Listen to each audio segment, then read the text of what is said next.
주식 투자 심플하게 충분하게 스텝스. 최근 우크라이나 전쟁으로 인해서 글로벌 경제가 더 둔화가 될 것이다. 이렇게 생각을 해서 미 연준이 금리를 못 올리거나 올리더라도 속도가 현저하게 약화되지 않겠는가.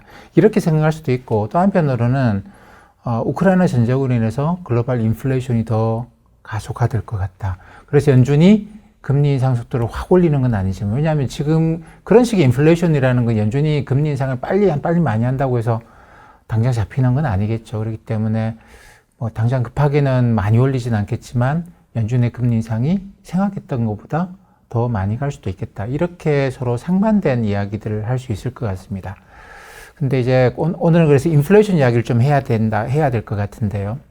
많은 분들이 오해를 하시는 게, 경제가 나빠지면 디플레이션 온다. 경제가 좋아지면 인플레이션 온다. 이렇게 인플레이션, 디플레이션을 경제가 좋아지고 나빠지는 것의 하나의 그냥 부속물처럼 생각하는, 경제가 좋아지면 인플레이션 오고 경제가 나빠지면 디플레이션 오고, 이런 식으로 이걸 이제 인플레이션, 디플레이션을 독립적인 걸로 안 보고 종속적인 걸로 보는, 경제 종속적인 보시는 분들이 많은데, 제가 볼 때 이거는 굉장히 큰 판단 착오를 할 수 있습니다. 경제가 좋다 나쁘다와 인플레이션이다 디플레이션이다는 서로 따라다니기도 하지만 굉장히 독립적으로 움직이기도 해요. 저는 그렇게 구분을 하는데, 경제가 기본적으로 장기적으로 볼 때 이게 그 풍요로운 세상이 계속되고 있는 상황에서 경기 둔화, 이런 일시적인 현상이죠. 경기 둔화 이런 거는, 풍요가 지속되는 환경에서 경기 둔화는 물가를 하락시키는 힘이 굉장히 강합니다. 왜냐하면 공급 능력이 계속 이렇게 이 풍요한 환경에서 공급 능력이 계속 유지가 되고 있는데 일시적으로 수요가 둔화되고 있단 말이죠. 그러면 공급자들끼리 경쟁이 계속됩니다. 그래서 물건을 더 많이, 내가 이런 수요 둔화 속에서 이기려고 그러면 더 열심히 기술 개발도 해야 되고, 이런 경쟁이 가속화되겠죠. 그러면서 이제 가격을 더 낮추고, 소비자들한테 물건을 더 사게 하려고 그러면 가격을 더 낮춰야 되겠죠. 이게 흔히 말하는 디플레이션이라는 겁니다. 역사적으로 보면 디플레이션은 세상이 어지러울 때 생긴 적이 단 한 번도 없습니다. 세상이 어지러우면 어떻게 되겠습니까? 물건 가진 사람들이 왜 싼 값에 물건을 팔려고 하겠어요? 풍요가 유지되는데 일시적인 그런 경기 둔화에서나 이 디플레이션이 발생하는 것입니다. 그렇기 때문에 디플레이션이라는 것은 세상이 안정되어 있다는 게 가장 기본적인 전제입니다. 역사적으로 단 한 번도 전쟁이나 이런, 또는 팬데믹이나 이런 상황이 디플레이션을 낳지 않았어요. 이런 상황들은 전부 다 인플레이션을 낳았지, 결코 경제가 안 좋아진다고 해서 디플레이션이 발생하지 않았다라는 겁니다. 그런 이야기들을 하죠. 자기 인생을 바꾼 책, 이런 이야기들을 합니다. 저한테도 그런 책이 몇 권 있는데, 그 중에서 이제 제가 사회생활을 제가 하는 일과 관련해서 가장 저 자신을 크게 바꿔놓은 책이 1998년에 읽은 게리 실링의 디플레이션이라는 책입니다. 당시에 저는 국내 한 경제연구소에 있었고, 경제연구소에서 경제 전망하는 실에서, 그러니까 금융시장 전망 이런 것들을 하고 있었습니다. 근데 그 게리 실링의 그 연구소에 한 달에 한 번씩 이렇게 돌아가면서, 자기가 책을 한 권씩 읽고, 그걸 이제 요약해서 다른 연구원들한테 이야기를 해주는, 이런 게 있었는데, 저도 이제 그런 시간이 돌아온 것이죠. 그래서, 무슨 책을 읽고 이야기를 해줄 것인가에 대해서 굉장히 오랫동안 고민을 했습니다. 굉장히 오랫동안 고민을 하다가, 이것저것을 거의 한 달 동안 뒤져봤던 것 같아요. 근데 당시에 기억하시는 분들 많으시겠습니다만, 우리나라가 97년, 98년에 외환위기를 겪고 경제가 상당히 어려워져 있던 상황입니다. 그리고 아시아 외환위기가 세상을 어떻게 바꿀 것인가, 이런 이제 논란들이 많았는데, 제가 갖고 있는 가장 기본적인 생각은 아시아 외환위기는 글로벌 금융위기를 낳을 건 아닌 것 같다. 아시아에 특히 이제 우리나라 당시에 반도체 이런 거 공급 과잉 때문에 발생한 문제였는데, 전 세계적으로 공급이 너무 과잉돼서 생긴 거기 때문에 물가 하락을 시키고, 근데 경제가 그렇다고 해서 크게 나빠지진 않지 않겠는가, 그런 식의 생각을 어렴풋하게 갖고 있었는데, 찾다가 이제 게리 슐링이라는 사람의 그 디플레이션이라는 책을 발견한 거죠. 98년 봄에 나온 책이었습니다. 아마존에 주문해가지고 그 책을 읽고 발표를 했어요. 그 책이 이야기하는 게 뭐냐면 디플레이션은 나쁜 것이 아니다라는 이야기였습니다. 핵심적인 내용이 그거였어요. 디플레이션 나쁜 거. 왜 디플레이션은 올 수밖에 없다라는 거를 이제 여러 가지 열 몇 가지 이유를 들면서 디플레이션은 올 수밖에 없다라는 이야기를 하는데 거의 대부분의 그 원인에 대해서 제가 설득이 돼버린 것이죠. 아, 맞다. 이 사람 말이 맞다. 이 사람 말이 맞다. 왜냐하면 디플레이션이라고 하면 딱 일본이 떠올랐거든요. 당시에도.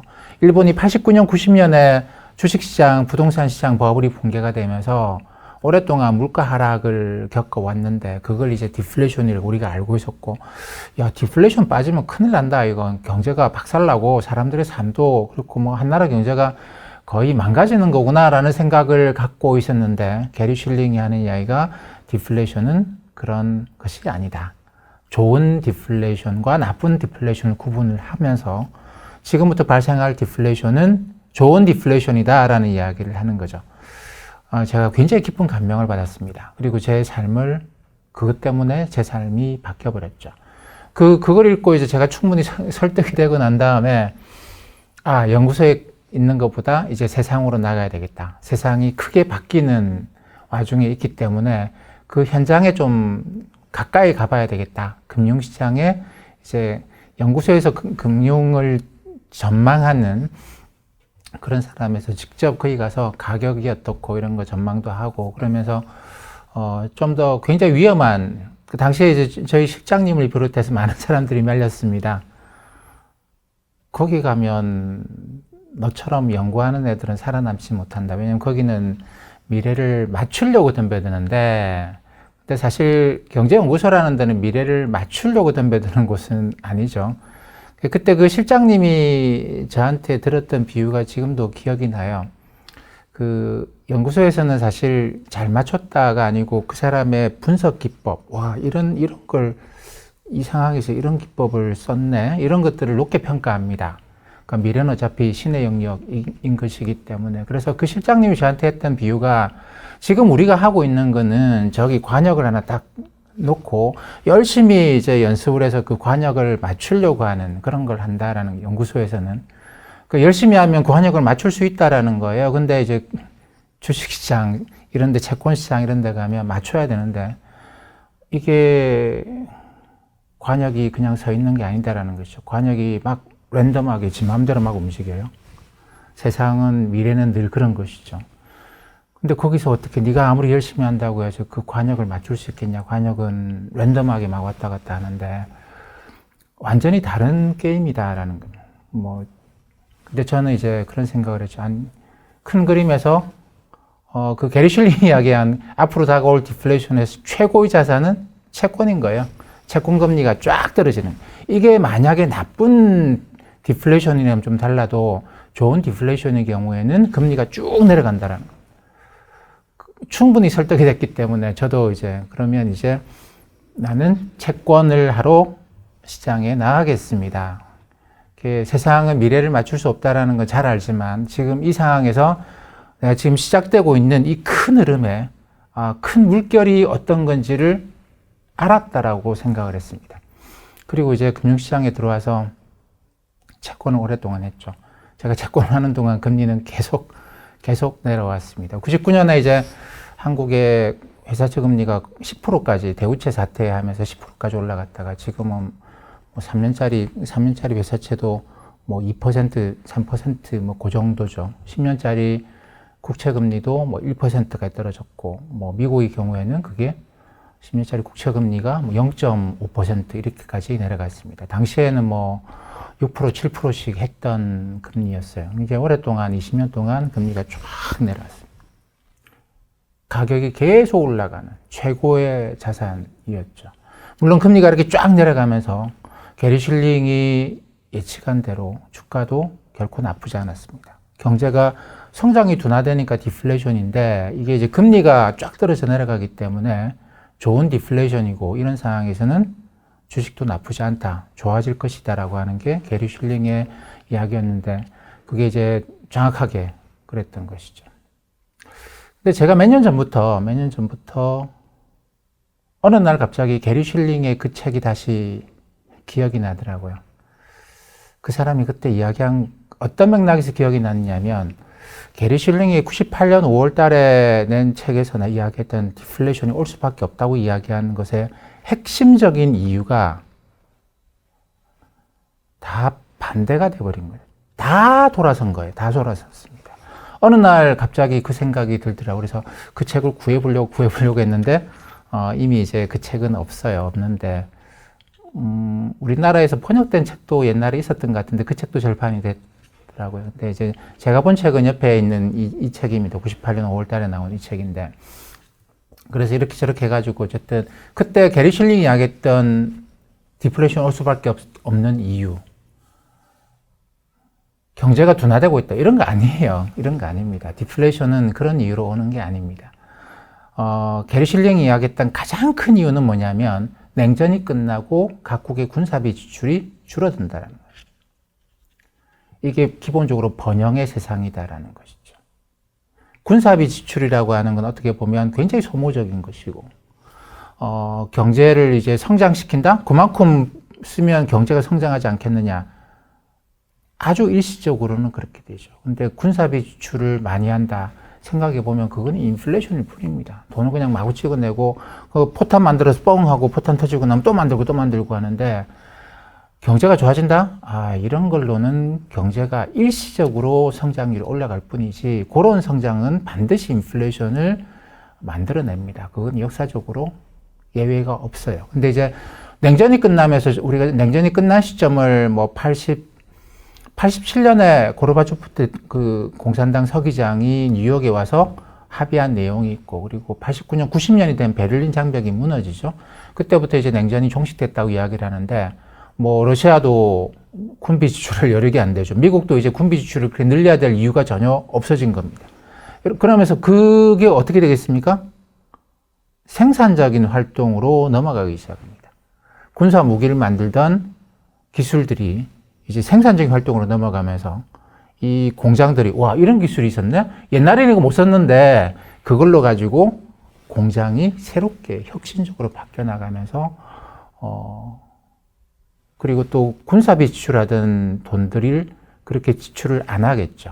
그러면서 인플레이션이 안 온다. 디플레이션 온다. 이게 가장 큰 이유입니다. 가장 큰 이유가 냉전이 끝나면서 군사비 지출을 줄인다라는 겁니다. 근데 이제 몇 년 전에 트럼프 대통령 때부터 제가 이제 그 생각을 하기 시작한 거죠. 다시 군사비 지출이 늘어나고 있더라는 겁니다. 왜냐하면 미국도 러시아도 이제 새로운 군사 기술을 갖게 되었어요. 그러니까 어떻게 보면 상당히 오랜 기간 동안에 미국은 이 90년대 초반에 이제 뭐 이라크 이런 데서 미국의 스텔스 기술을 보여줬죠. 그러면서 뭐 미국은 미사일 방어 체제를 갖고 MD 이런 걸 갖고 스텔스 능력을 갖고 하면서 어느 나라도 이제 여기 접근할 수 없는 압도적인 군사력을 가졌고 그렇기 때문에 다들 뭐 군비 지출 더 이상 할 필요가 없다 보니까 이걸 다른 데 비용을 들이면서 군비 지출을 대폭 줄여왔다. 생산적인 활동에 많이 썼습니다. 근데 그 미국의 압도적인 군사력에 대해서 뭐 지난 몇 년 전부터 미국 국방부에서조차 의외의 그런 정언을 합니다. 그러니까 러시아나 중국의 군사 기술이 굉장히 앞서 있다.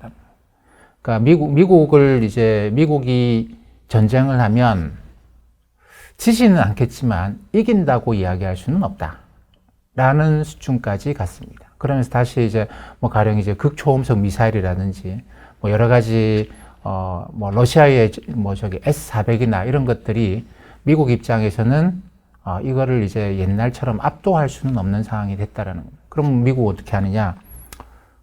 또다시 그 새로운 기술 개발에 나설 수밖에 없는 그런 상황이죠. 군사비 지출이 증가할 수밖에 없는 그런 단계에 몇 년 전부터 들어가 있는 상황입니다. 때문에 냉전으로 인한 디플레이션의 시작, 이게 바뀌었다라는 걸 느끼기 시작을 한 것이죠.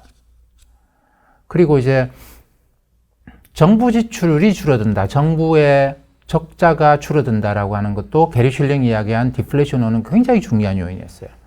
정부 지출도 마찬가지인데, 뭐 냉전 시대 때 뭐 체제 경쟁을 했죠. 자본주의, 사회주의가 체제 경쟁할 때는 서로 자기 체제가 우월하다라는 거 가지고 자본주의 경제에서도 복지 정책 중심으로 대규모 지출을 계속해 왔습니다. 정부가 적자를 많이 지면서도 복지 쪽으로 그 정부 예산이 계속 지출이 많이 되었던 것이죠. 왜냐하면 2차 대전 이후에 미국은 그랬는데요. 미국은 예전에는 정부가 지출을 해서 국민들의 생활을 개선시킨다? 이거는 없었죠. 1920년대까지만 하더라도. 1930년대 대공황이 생기고 난 다음에 정부 지출을 늘리기 시작했어요. 그러면서 케인즈한 경제학, 케인즈주의 경제학이 이제 이러다가는 자본주의 망해요. 사회주의 망해. 케인즈의 딱 한 가지 생각은 그거였다고 하는데, 자본주의, 사회주의를 보니까 자본주의가 그나마 좀 나은 것 같은데, 이대로 가다가는 자유방임, 국가가 아무것도 안 하고 그냥 내버려 두면 자본주의가 사회주의한테 망할 것 같다라는 겁니다. 그래서 자본주의를 살릴 수 있는 유일한 길은 정부가 지출을 늘려서 좀 사회주의적인 모양이죠. 그렇게 해서 국민들을 이제 좀 복지 수준을 올려주고 해야지 근로자들이 그렇게 파괴적인 파업을 안 하고 시스템이 돌아가지. 안 그러면 사회주의한테 멸망할 수 있다. 그래서 이제 케인즈는 정부 지출을 늘리는 거 대폭 늘리자라고 했고, 그게 이제 2차 대전 이후의 기본이었어요. 미국은 뭐 복지국가 모델을 따르면서 대폭 지출을 늘려가면서 정부가 적자를 져도 계속 이제 지출을 늘려왔죠. 근데 냉전이 끝나니까 반대쪽 목소리가 급부상합니다. 흔히 신자유주의라고 이야기를 하는, 아니 이거는 정부가 이렇게 지출을 늘리는, 이거는 자본주의 아니지, 사회주의다. 다시 자본주의 정신으로 가자. 그러면서 이제 정부의 지출을 줄이고 재정 적자를 줄이고 정부가 지출을 늘리면 그만큼 민간의 지출이 줄어든다. 이걸 구축 효과, 크라우딩 아웃 이펙트라고 하는데, 정부가 지출을 안 하면 민간이 알아서 생산적인 데 지출하지 않겠냐. 근데 괜히 정부가 여기저기 지출하다가 민간이 투자할 수 있는 걸 정부가 죽여버리고 그러면 안 된다. 그래서 이제 정부 지출을 줄이고 민간이 투자를 활성화할 수 있도록 도와주자. 뭐 이러면서 정부의 적자도 많이 줄어들었죠. 90년대 가게 되면 미국 정부가 흑자를 내면서 옛날에 부채도 막 갚아나가고 그럽니다. 근데 지금도 그러나요? 반대잖아요. 이게 바뀌어버려요. 지금은 이제 다들 팬데믹 때문에 특히나 그런 현상이 강해졌는데 큰 정부가 돼버렸습니다. 다들 정부가 지출을 마구마구 늘리고 있어요. 이게 이러면 1년 만에 끝나겠습니까? 아닙니다. 이거는 한번 시작을 하면 계속되는 그런 경향들을 갖고 있죠. 이것도 세상이 바뀌었다라는 겁니다. 작은 정부를 지향하고 신자유주의 그런 정책을 썼던 정부들이 이제는 더 이상 아닌 것이죠. 이제는 다들 정부가 지출을 많이 하는, 미국도 그렇고 우리나라도 그렇고 전 세계가 그런 것 같습니다. 그 다음에 세 번째 큰 이유가 뭐냐면, 중앙은행이 끝도 없이 인플레이션 잡겠다고 그냥 딴 거 다 됐고 누가 뭐라 다 됐고 인플레이션부터 때려잡겠습니다. 두더지 게임 하듯이 인플레이션이 조금만 올라도 그냥 무조건 두드리는 중앙은행이었다라는 것이죠. 게리 슐링도 이게 이제 중앙은행이 잘하는 건 아니라고 했습니다만, 중앙은행이 정책을 한번 바꾸는데 얼마나 시간이 많이 걸리겠습니까? 쉽지 않거든요. 중앙은행은 물가 때려잡는 거다.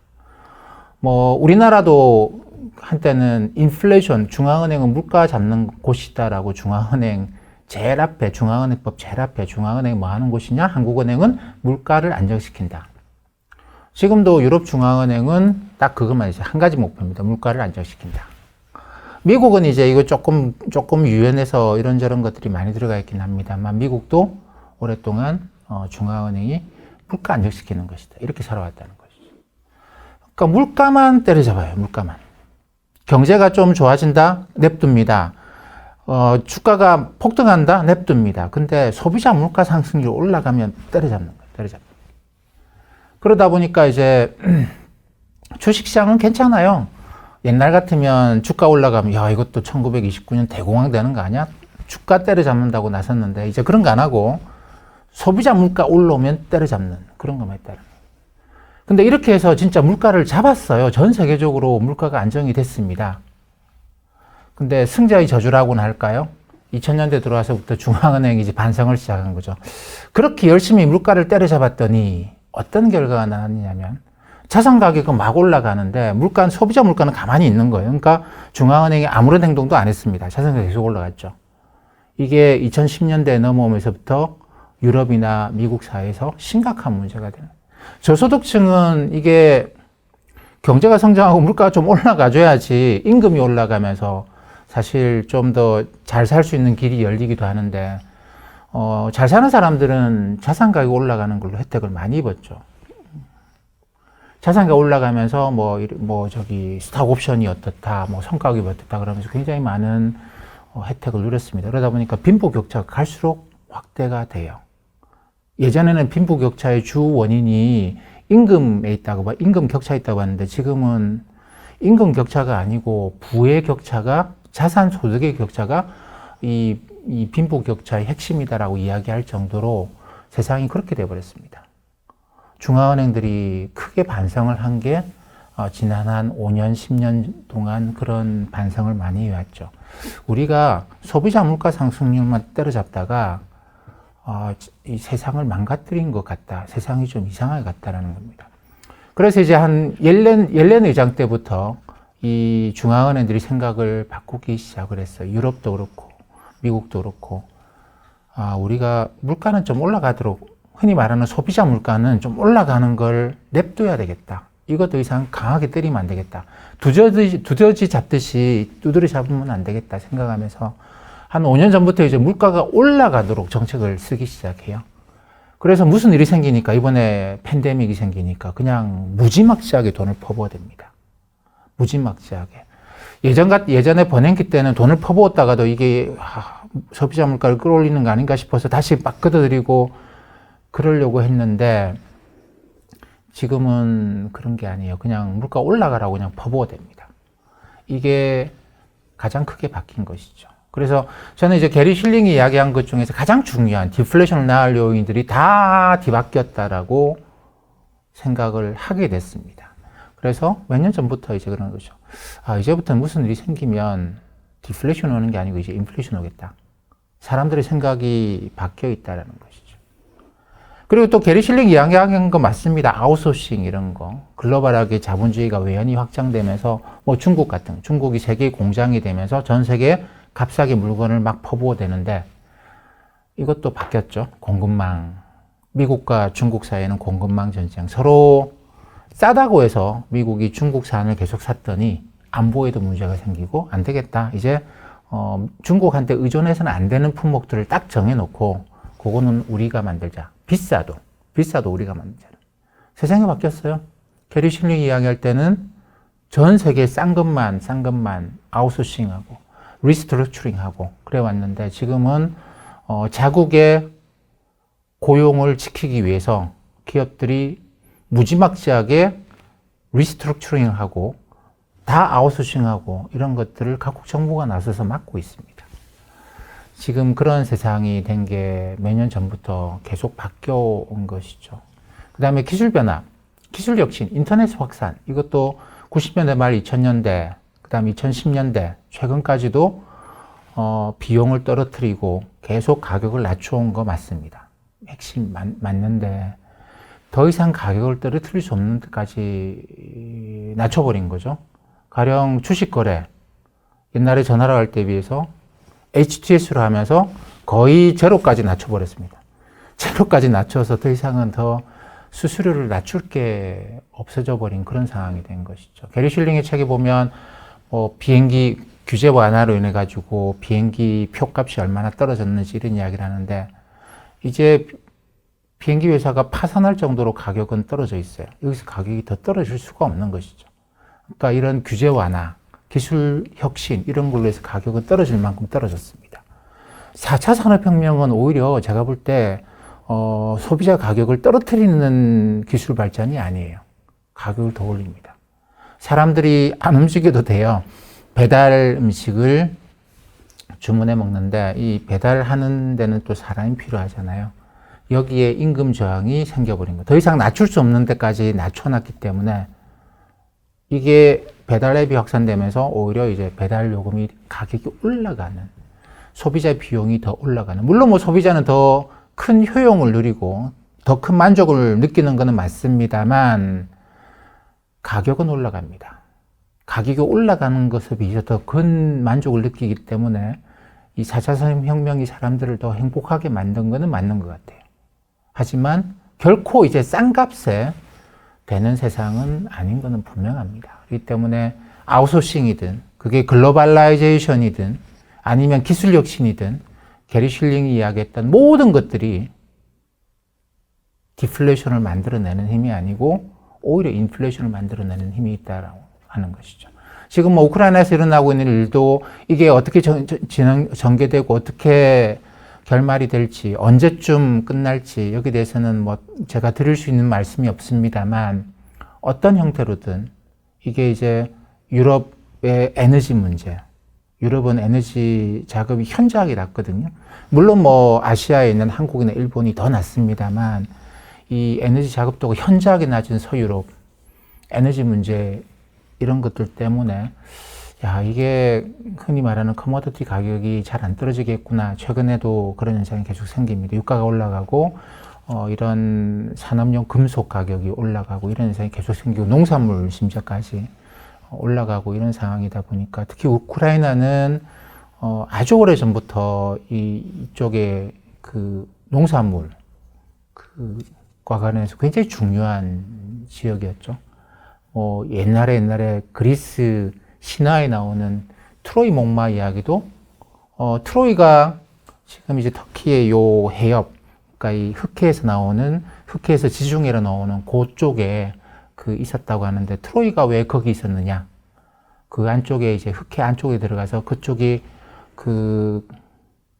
농산물에 곡식을 제공하는 가장 중요한 장소였던 거죠. 지금 우크라이나가 옛날부터라도 그쪽은 농산물과 관련해서 굉장히 중요한 곳이었습니다. 거기서 농산물을 싣고 배가 움직이는데 트로이가 딱 거기 있으면서 이제 배가 왔다 갔다 하는데 통행세 부과하고 뭐 그랬던 것 같아요. 그러니까 그리스 사람들로서는 트로이가 하는 일도 없이 통행세를 걷어들이고 있으니 한번 우리가 뭉쳐서 한번 저거 때리자 이런 식의 생각을 하고 있었던 것 같아요. 그래서 어떤 계기를 통해서 이제 트로이를 공격하는 그런 거였는데 그 정도로 이 땅은 우크라이나 땅은 농산물과 관련해서 굉장히 중요한 땅입니다.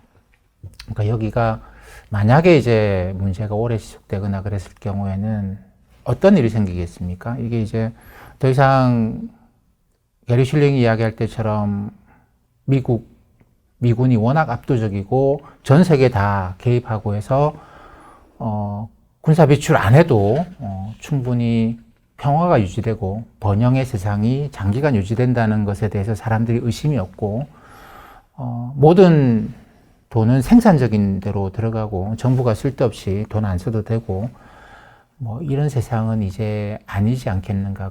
그런 의미에서 저는 인플레이션을 이야기를 하는데 이걸 일시적으로 이야기하는 건 아니에요. 뭐 올해, 작년에 또는 내년까지 잠깐 그러는 게 아니고 인플레이션이 앞으로 세계 경제의 기저적인 현상으로 이게 5년일지 10년일지 물론 뭐 대규모 인플레이션을 제가 말씀드리는 건 아닙니다만 이 영상을 보시는 분들이 디플레이션 환상에서는 이제 벗어나셔야 되겠다. 경제가 안 좋아지네. 디플레이션 오겠네. 물가 떨어지겠네. 금리 떨어지겠네. 이런 식의 환상에서는 이제 벗어나셔야 될 때라고 생각합니다.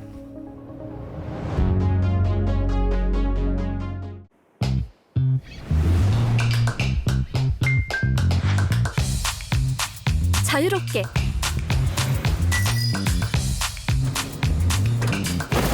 편리하게 간결하게 그랬더니 집중 투자의 핵심에 집중하다. 우리는 심플 그러나 충분 주식 투자 심플하게 충분하게 스텝스